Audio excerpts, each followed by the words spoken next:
ulit mga kaibigan, latest update po tayo sa kaso ni Senior Aguila at ng SBSI. Senior Aguila binuntis ang mga babaeng nagugustuhan sa kapihan at upang hindi mabulgar ang ginawa, pinainom daw niya ng gamot ang mga inanakan upang hindi mabuo at mabuhay ang mga sanggol. Ito ang matinding revelasyon ngayon ng witness na dating miyembro din ng SBSI sa kapihan, na ngayon ay tumiwalag na sa grupo dahil hindi na niya kayang tiisin pa ang mga nangyayari doon. Nasa custody na ng NBI ang witness at pinag-aaralan na din ng ahensya ang gagawing mga hakbang upang makakalap pa ng matibay na ebidensya upang madiskubre pa ang mga sekreto na matagal nang itinatago sa kapihan. Base sa salaysay ng nasabing witness, nakakaawa ang mga inosenteng batang babae na nagugustuhan ni Senior Aguila dahil nahuhulog lang sila sa mga kamay ng walang awa na leader ng kulto.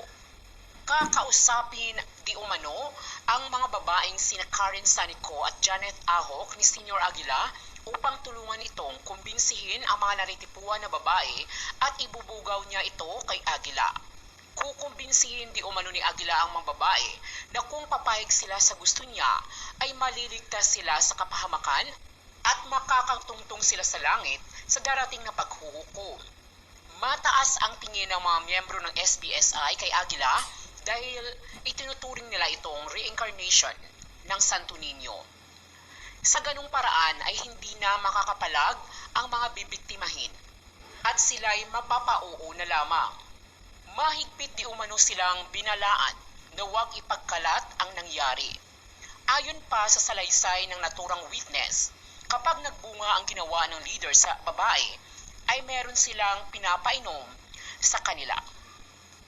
Na ayon sa paniniwala ng mga buntis, ay gamot upang mas lalong magiging malusog ang sanggol sa loob ng sinapupunan ng ina. Subalit kabaliktaran ang mga nangyayari dahil hindi tuluyang nabubuo ang sanggol o nagkakaroon ng miscarriage ang mga ina ng mga bata. At yung mga pinalad na nanganganak ay ilang buwan at taong gulang pa lang after maisilang sanggol ay magkakasakit at tuluyang mamamatay ang mga bata. Napatunayan nga ni Senator Bato de la Rosa na daang-daang mga sanggol ang inilibing sa kapihan nung ito'y nag-conduct ng ocular inspection doon. Subalit isang malaking sekreto ang sanhi ng pagpanaw ng mga ito. Base pa sa salaysay ng witness, sa lumang libingan di umano ay daan-daan pang mga sanggol ang inilibing doon na hindi alam ng marami.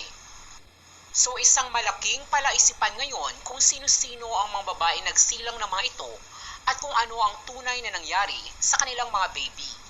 Ang dalawang mga babaeng sangkot na sina Janet Ahok at Karen Sanico na di umano'y naging bugaw ng mga babae kay Aguila ay meron din di umanong kinalaman sa pagpapainom ng mga gamot sa mga nabubuntis doon. Iniimbestigahan na din ng NBI ang mga babaeng ito na itinuturing ngayon na accessory din sa kaso ni Senior Aguila. At yan nga muna mga kaibigan na ating panibagong update ngayon.